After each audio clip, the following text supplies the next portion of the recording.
और कांग्रेस को श्राद्ध पक्ष खत्म होने और प्रत्याशियों को उनके नाम होने का ऐलान का इंतजार है। 14 अक्टूबर को सर्व पितृमोक्ष अमावस्या है। उसके अगले दिन 15 अक्टूबर को नवरात्रि शुरू हो रही है। मध्य प्रदेश में कांग्रेस विधानसभा चुनाव के लिए अपने प्रत्याशियों की पहली सूची इसी दिन जारी करेगी। प्रदेश कांग्रेस अध्यक्ष और पूर्व मुख्यमंत्री कमलनाथ ने जानकारी दी है। मध्य प्रदेश में 17 नवंबर को होने वाले विधानसभा चुनाव के लिए कांग्रेस श्राद्ध पक्ष खत्म होने के बाद 15 अक्टूबर तक प्रत्याशियों के नाम की घोषणा करेगी। शुक्रवार को दिल्ली में कांग्रेस मुख्यालय में हुई सेंट्रल इलेक्शन कमेटी (सीईसी) की बैठक के बाद पूर्व मुख्यमंत्री कमलनाथ ने जानकारी दी है। यानी कांग्रेस के प्रत्याशियों को प्रचार के लिए ठीक 1 महीने का वक्त मिलेगा।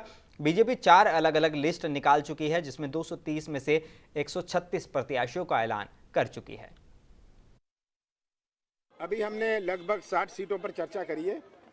फिर से मीटिंग होगी हमारी। अभी हमारी स्क्रीनिंग कमेटी इसके बाद फौरन है, जो हमारी प्रदेश की स्क्रीनिंग कमेटी है।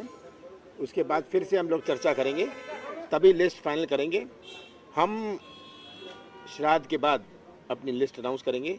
तो उस रफ्तार से हम चल रहे हैं ताकि 15 तारीख को हम अपनी लिस्ट अनाउंस कर सकें।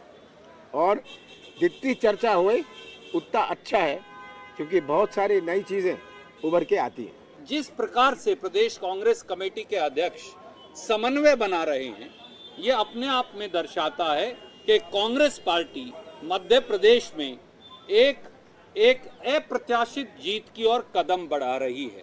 2 उदाहरण आपके सामने हैं। एक भाजपा की सरफुटअव्वल का है, एक भाजपा की घबराहट और छटपटाहट का है, और एक आत्मविश्वास का है। वो आत्मविश्वास जो है 8.5 करोड़ मध्य प्रदेश की जनता के आशीर्वाद का है। वो आत्मविश्वास जो है मध्य प्रदेश के 8.5 करोड़ लोगों का जन आक्रोश जो भाजपा पर फूट रहा है, उसके खिलाफ है। आए दिन